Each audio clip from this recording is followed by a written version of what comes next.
है आपका फिर से हमारे चैनल पर। मैं हाजिर हूँ फिर से आपके लिए एक नया और बहुत ही इंटरेस्टिंग टॉपिक लेकर। आज का हमारा टॉपिक बेनिटो मुसोलिनी पर आधारित है और उसके फाशीवाद पर आधारित है। आधुनिक यूरोप की एक महत्वपूर्ण घटना इटली में फांसीवाद का उदय। जिस तरह हमने पढ़ा कि इटली में जर्मनी में, जिस तरह जर्मनी में नाजीवाद का उदय हुआ था, एक अधिनायक तंत्र का उदय हुआ था, एक डिक्टेटरशिप का उदय हुआ था, बिल्कुल इसी तरह इटली में भी एक डिक्टेटरशिप का जन्म हुआ था, जिसे हम फांसीवाद के रूप में जानते हैं, फासिज्म के रूप में जानते हैं। और दोनों, चाहे हिटलर का नाजीवाद हो या मुसोलिनी का फाशीवाद हो, दोनों का समय एक ही रहा। और हम देखते हैं कि ये दोनों देश अपने आप को एक महत्वपूर्ण स्थान पर लाने के लिए बहुत ही बेताब थे और इन्हें ऐसा नेतृत्व मिला।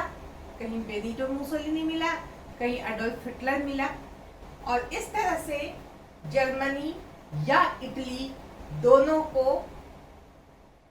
भविष्य में यह करने का एक मौका मिला कि हमें विश्व के मानचित्र पर किस तरह एक शक्ति बन करके आना है।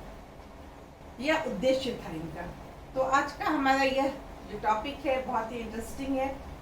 जैसा कि मैंने पिछले क्लास में आपको हिटलर के बारे में बताया, उसी तरह आज मैं आपको बेनिटो मुसोलिनी के बारे में बताऊंगी और उसके फांसीवाद के बारे में बताऊंगी। ये क्या है, इसे ध्यान से समझे। बहुत ही संक्षेप में, सरलता के साथ, सुगमता के साथ मैं आपको समझाने की कोशिश करूंगी कि बेनिटो मुसोलिनी, यह इनका जन्म 1885 में हुआ था।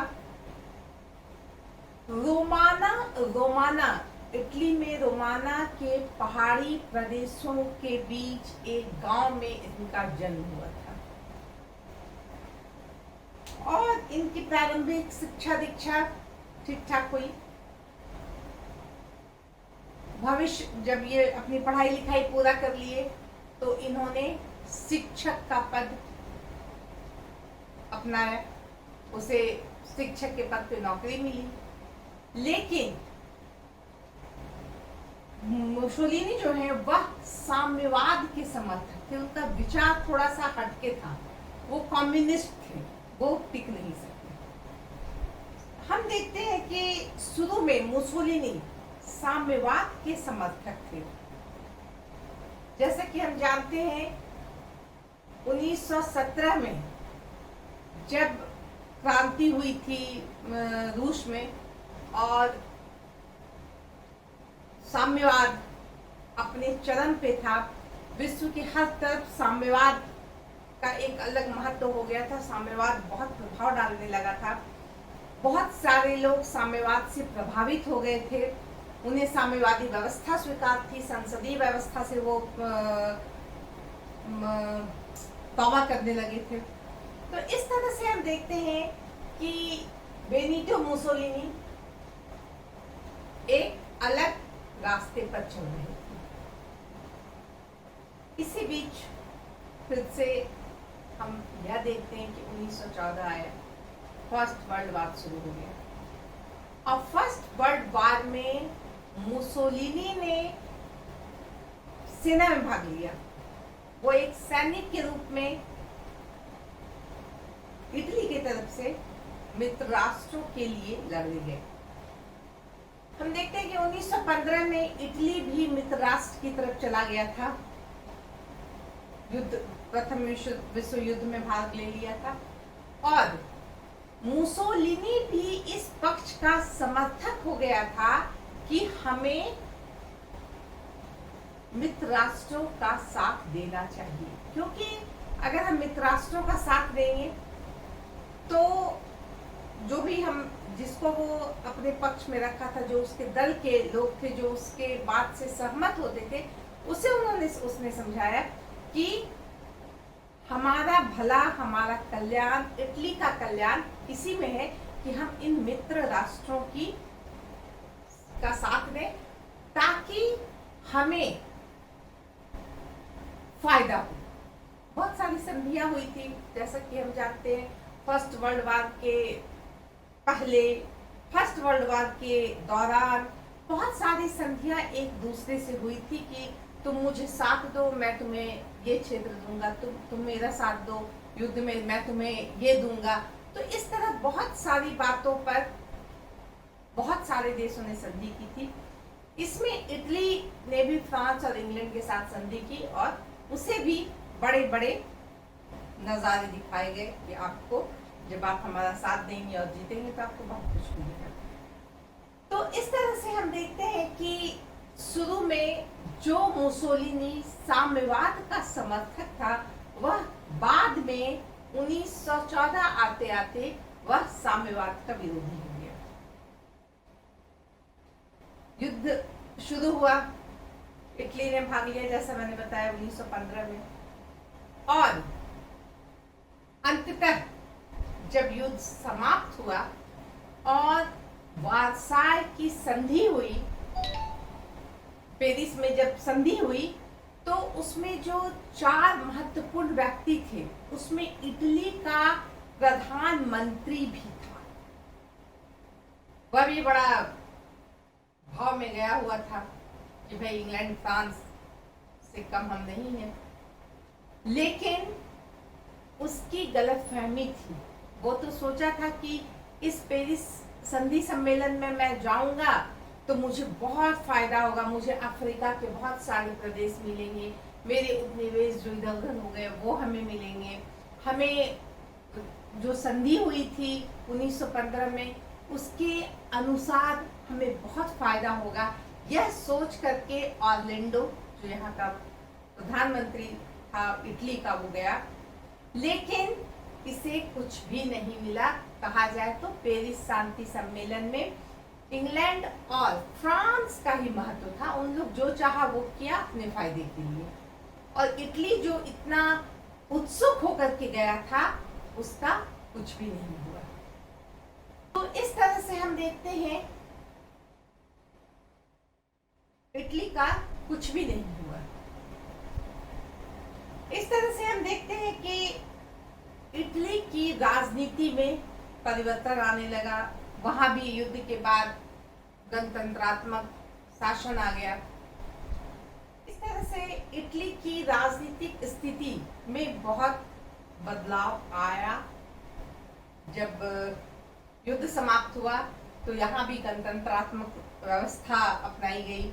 विक्टर एनामुएल जो है वो राज सिंहासन पर बैठाया गया, लेकिन जियोलित्ती नाम के व्यक्ति को प्रधानमंत्री बनाया गया।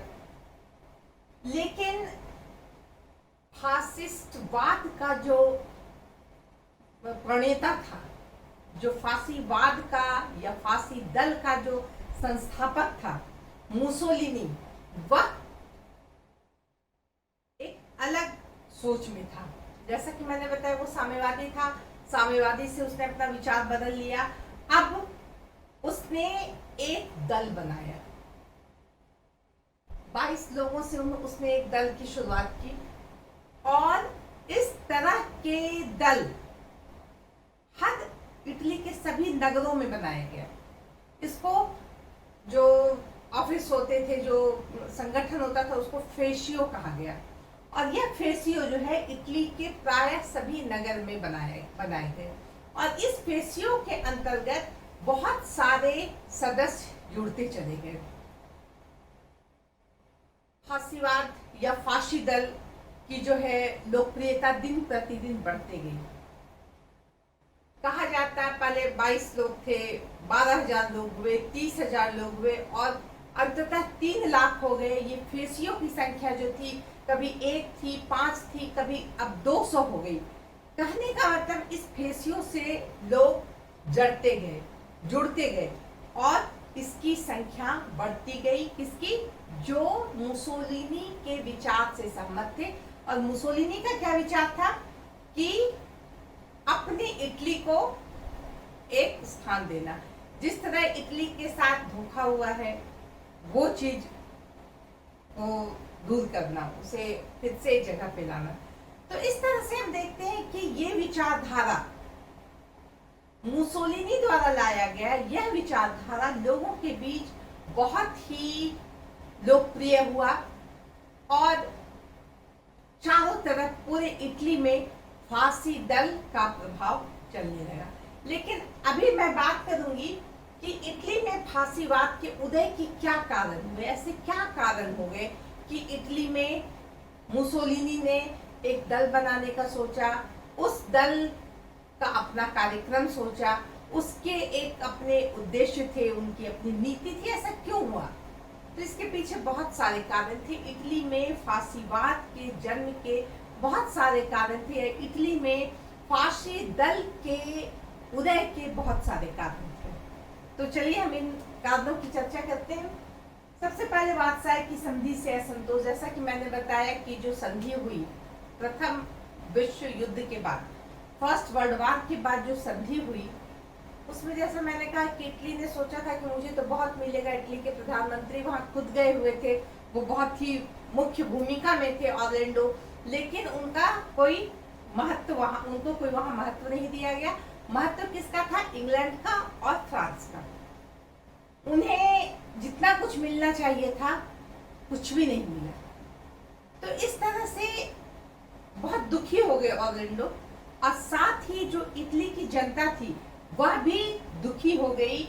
वह इसका दोष इटली की सरकार पर मढ़ने लगी कि इटली की सरकार की गलत नीति के कारण इटली के साथ और देशों ने, इंग्लैंड हो या फ्रांस हो, इन लोगों ने अन्याय किया है। और इस अन्याय का बदला लेने के लिए, या इस अन्याय जो उनकी अपेक्षा थी उसको पूरा करने के लिए कुछ की आवश्यकता थी। वो कुछ फांसी दल के रूप में सामने आया। आर्थिक स्थिति सोचनी, युद्ध में तो इटली था ही, युद्ध में बर्बादी होती है, धन की बर्बादी, जन की बर्बादी, बहुत बर्बादी हुई थी। आर्थिक स्थिति हर देश की खराब थी, इटली की भी खराब थी। उद्योग धंधे चौपट हो गए थे, मुद्रा का अवमूल्यन हो गया था, बेरोजगारी बढ़ गई थी। इस तरह से हम देखें तो हर क्षेत्र, आर्थिक क्षेत्र बहुत बुरे दौर से गुजर रहा था। और ऐसे में लोग उस समय की जो सरकार थी उससे नाखुश थे। उसे लग रहा था ये आर्थिक संकट का कारण तो सरकार ही बनी। सरकार जिस तरह से युद्ध में जाना था और वहां से कुछ लाना था वो हमें मिला नहीं, तो इसमें गलती किसकी है? इसमें गलती जो है सो सरकार की है। इतने सारे खर्च हुए कि उधार देना पड़ा। उधार लेने से बहुत अधिक ऋण जमा हो गया माथे पे, इनको भी देना है। तो इस तरह से हम देखते हैं कि आर्थिक स्थिति इतनी शोचनीय हो गई थी कि व्यवस्था परिवर्तन की मांग होने लगी थी। लोग चाहने लगे थे कि व्यवस्था परिवर्तन हो ताकि लोग जो है सो अपने सही जगह पर आए। इसके बाद हम देखते हैं राष्ट्रवादियों में असंतोष। जो राष्ट्रवादी थे उनमें भी असंतोष था, क्योंकि राष्ट्रवादी चाहते थे कि देश का कल्याण हो और सरकार बहुत तटस्थ थी, सरकार को बहुत ज्यादा मतलब नहीं था। ऐसा हम देखते हैं कि राष्ट्रवादियों ने एक प्रकार का सामान्य सरकार शुरू कर दिया था, लेकिन इस पर भी सरकार को कोई मतलब नहीं था, इस सरकार को कोई लेना देना था, वो बड़ा तटस्थ जी रही थी। इससे जो है राष्ट्रवादी दुखी होकर के उन्होंने ऐसा किया था, व्यवस्था पर दुखी होकर के। समाजवाद का प्रभाव, जैसा कि मैंने बताया, समाजवाद बहुत प्रभावी हो गया था उस समय। और जब सरकार बिल्कुल उदासीन हो, सरकार की स्थिति खराब हो, जनता असंतोष में हो, तो ऐसे समय में समाजवादियों ने क्या सोचा, समाजवाद के समर्थक ने क्या सोचा कि चलो ये अच्छा मौका है, यहाँ समाजवाद लाया जाए, समाजवाद को यहाँ भी फैलाया जाए, समाजवादी व्यवस्था यहाँ भी तैयार की जाए। जबकि यहाँ के लोग और खासकर मुसोलिनी के द्वारा जो दल बनाया गया था उसने इन सबों को खारिज कर दिया, उन्हें ये बिल्कुल पसंद नहीं था। सरकार की तटस्थ नीति, जैसा कि मैंने बताया कि सरकार बहुत ही तटस्थ नीति से गुजर रही थी। सरकार को बहुत ज्यादा लेना देना नहीं था, पूरे देश में बेकारी है, बेरोजगारी है, संकट है, मुद्रा का अवमूल्यन हो रहा है, हर तरफ असंतोष और अव्यवस्था। लेकिन सरकार इसको सुधारने के लिए कोई खास प्रयत्न नहीं करती है। अंततः फासिस्ट दल का उदय हो जाता है। हम देखते हैं फासिस्ट दल का उदय, उसके जो संस्थापक थे मुसोलिनी थे।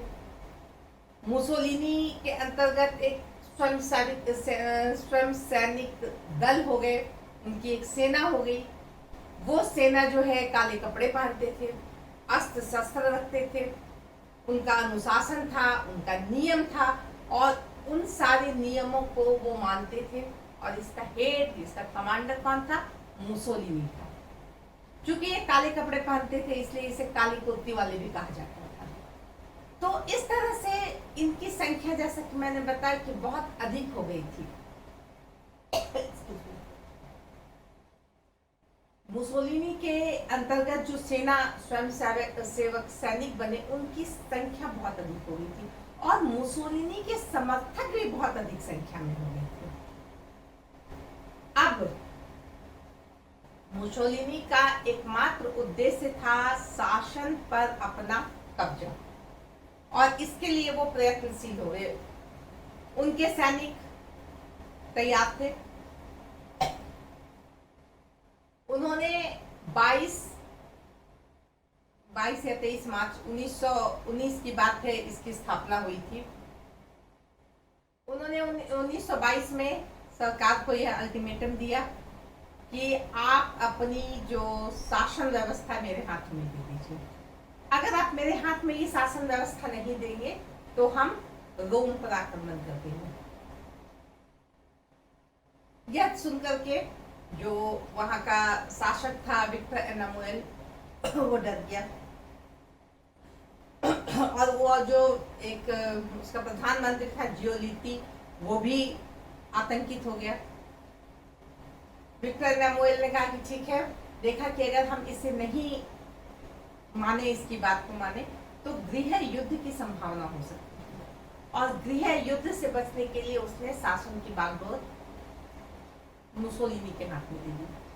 बिना किसी हंगामा के, बिना किसी खून खराबे के उसने गृह युद्ध से बचने के लिए मुसोलिनी के हाथों में शासन की बागडोर दे दी और कहा कि मंत्रिमंडल के हेड हो जाओ, तुम ही हो जाओ। उसने कहा मुझे वो पुराना मंत्रिमंडल नहीं चाहिए, मेरा अपना मंत्रिमंडल होगा। चलो भैया वही करो। और उसने अपना मंत्रिमंडल बनाया। 1 साल तक उसने पार्लियामेंट्री व्यवस्था के अंतर्गत हेड बन करके शासन किया। और इतने दिनों में, 1 साल के अंतर्गत उन्होंने सारी तैयारी कर ली और जितनी भी शक्ति है शासन की, सत्ता की जितनी भी शक्ति है, वो सभी अपने हाथों में ले लिया और अधिनायक तंत्र की स्थापना इटली में भी हो गई। क्योंकि लोग इसको पसंद भी कर रहे थे, जैसा कि हिटलर में गुण था कि वो अपनी बातों से समूह को प्रभावित कर देता था, उसी तरह मुसोलिनी में भी वही बात था कि मुसोलिनी भी अपनी बातों से, अपने विचारों से, अपने चिंतन से लोगों को प्रभावित किया था। उसने समाचार पत्र निकाला, एक पीपुल ऑफ इटालियन। उसके पहले जब वो साम्यवादी दल में था, उस समय भी वो एक समाचार पत्र में इन्वॉल्व था। लेकिन जब साम्यवादी से अलग हुआ तो इसने एक इटालियन के लिए, इटालियन जनता के लिए एक पत्रिका निकाली। तो इस तरह से हम देखते हैं कि प्रथम विश्व युद्ध के बाद, प्रथम विश्व युद्ध में हम क्या देखते हैं कि गणतंत्रात्मक व्यवस्था या लोकतंत्र या जनतंत्र को स्थापित करने की बात कही गई थी कि राजतंत्र को अब हटाया जाएगा, जनतंत्र को स्थापित किया जाएगा, लेकिन ऐसी परिस्थिति पैदा हो गई थी कि बहुत सारे देशों में अधिनायक तंत्र या डिक्टेटरशिप पैदा हो गया था, तानाशाह पैदा हो गया था, और इन तानाशाहों ने भविष्य में दूसरे वर्ल्ड वार को आमंत्रित किया। जैसा कि कहा भी जाता है, हिटलर के बारे में भी कहा जाता है कि इसने जो है द्वितीय विश्व युद्ध को आमंत्रित किया था। मुसोलिनी के बारे में भी ऐसा ही कहा जाता है, क्योंकि इनकी जो आकांक्षा थी, इनकी जो महत्वाकांक्षा थी, इन लोगों ने अपने देश को इतना ज्यादा आउटस्टैंडिंग मोड में रख दिया था कि वहां देखने के लिए इन्हें पूरी व्यवस्था को अंत करना पड़ा। और हम देखते हैं कि 1922 में मुसोलिनी के हाथ में पूरी की पूरी सत्ता आ गई, वहां का वो अधिनायक हो गया, डिक्टेटर हो गया, और इस तरह से इटली में फांसीवाद का उदय हो गया बिना एक बूंद खून गिरे हुए। तो इस तरह से हम कह सकते हैं कि इटली में फांसीवाद का उदय हुआ और मुसोलिनी ने इस तरह से अपना काम किया। इसके साथ ही मैं आज का ये एपिसोड यहाँ समाप्त करती हूँ। धन्यवाद।